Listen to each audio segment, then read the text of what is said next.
ശബരിമല ക്ഷേത്രത്തിൽ യുവതികൾ പ്രവേശിച്ചതിനെ പരാമർശിച്ച് ടൈംസ് മാഗസിനിൽ ലേഖനം.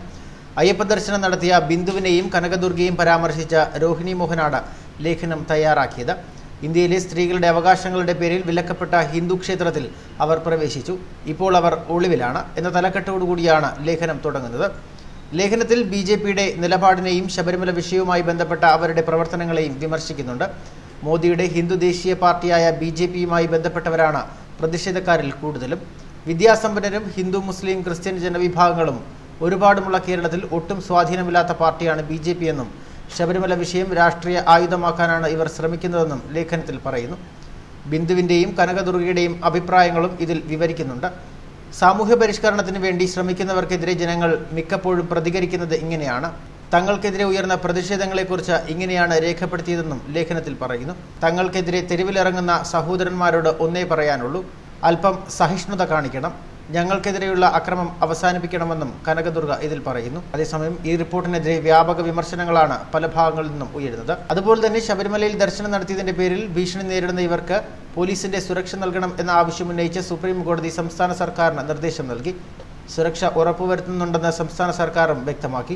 ജീവനും സ്വത്തും സംരക്ഷിക്കേണ്ടത് സർക്കാരിന്റെ ഉത്തരവാദിത്തമാണെന്നും സർക്കാർ അത് ചെയ്യണമെന്നും സുപ്രീം കോടതി നിർദ്ദേശിച്ചു. മുഴുവൻ സമയ സുരക്ഷ ആവശ്യപ്പെട്ട് ശബരിമല ദർശനം നടത്തിയ കനകദുർഗയ്ക്കും ബിന്ദുവിനും സുപ്രീം കോടതി നൽകിയ ഹർജിയിലാണ് ഇത്തരത്തിലൊരു നടപടി. ശബരിമലയിൽ ദർശനം നടത്തിയ ശേഷം തങ്ങളുടെ ജീവന് ഭീഷണിയുണ്ടെന്നും മുഴുവൻ സമയവും സുരക്ഷ വേണമെന്നും ചൂണ്ടിക്കാണിച്ചാണ് ഇവർ സുപ്രീം കോടതിയിൽ ഹർജി നൽകിയത്. ഈ ഹർജി അടിയന്തരമായി പരിഗണിക്കണമെന്ന് ബിന്ദുവിന്റെയും കനകദുർഗയുടെയും അഭിഭാഷകർ സുപ്രീം കോടതി ചീഫ് ജസ്റ്റിസ് രഞ്ജൻ ഗൊഗോയെ നേരിൽ കണ്ട് ആവശ്യപ്പെടുകയായിരുന്നു. ഭരണഘടന ഉറപ്പു നൽകുന്ന അവകാശങ്ങളുടെ പുറത്ത് ശബരിമല സന്ദർശനം നടത്തിയ തങ്ങൾക്ക് ഇപ്പോൾ കേരളത്തിൽ ജീവിക്കാൻ സാധിക്കാത്ത അവസ്ഥയാണെന്നും ഇവർ ഹർജിയിൽ പറയുന്നുണ്ട്. അതേസമയം ശബരിമല ദർശനത്തിന് ശേഷം തിരികെ വീട്ടിലെത്തിയ കനകദുർഗയ്ക്ക് ഭർതൃവീട്ടുകാരുടെ മർദ്ദനം ഏറ്റിരുന്നു. മഞ്ചേരി മെഡിക്കൽ കോളേജിൽ പ്രവേശിച്ച കനകദുർഗയെ ന്യൂറോ സർജൻ ഇല്ലാത്തതിനാൽ വിദഗ്ധ പരിശോധനയ്ക്കായി കോഴിക്കോട്ടേക്ക് മാറ്റിയിരുന്നു. തലയ്ക്ക് പരിക്കേറ്റ കനകദുർഗ കോഴിക്കോട് മെഡിക്കൽ കോളേജിൽ ചികിത്സയിലായിരുന്നു. അതേസമയം കനകദുർഗ ഭർത്താവിന്റെ അമ്മയെ മർദ്ദിച്ചതായും ആരോപണങ്ങൾ ഉയരുന്നുണ്ട്. കനകദുർഗ മർദ്ദിച്ചെന്നാരോപിച്ച ഭർത്താവിന്റെ അമ്മയും ചികിത്സ തേടി എത്തുകയുണ്ടായി. മഞ്ചേരി ആശുപത്രിക്ക് മുന്നിൽ പ്രതിഷേധവുമായി ശബരിമല കർമ്മസമിതി പ്രവർത്തകരും എത്തി. കനകദുർഗയാണ് പ്രകോപനം ഉണ്ടാക്കിയതെന്നും ഇനി വീട്ടിൽ കയറ്റില്ല എന്നും സഹോദരൻ നേരത്തെ പറഞ്ഞിരുന്നു. ജനുവരി 2-ന് പുലർച്ചെ 3:45 മഫ്തി പോലീസിന്റെ സുരക്ഷയിൽ ഇരുവരും ശബരിമല ദർശനം നടത്തിയത്.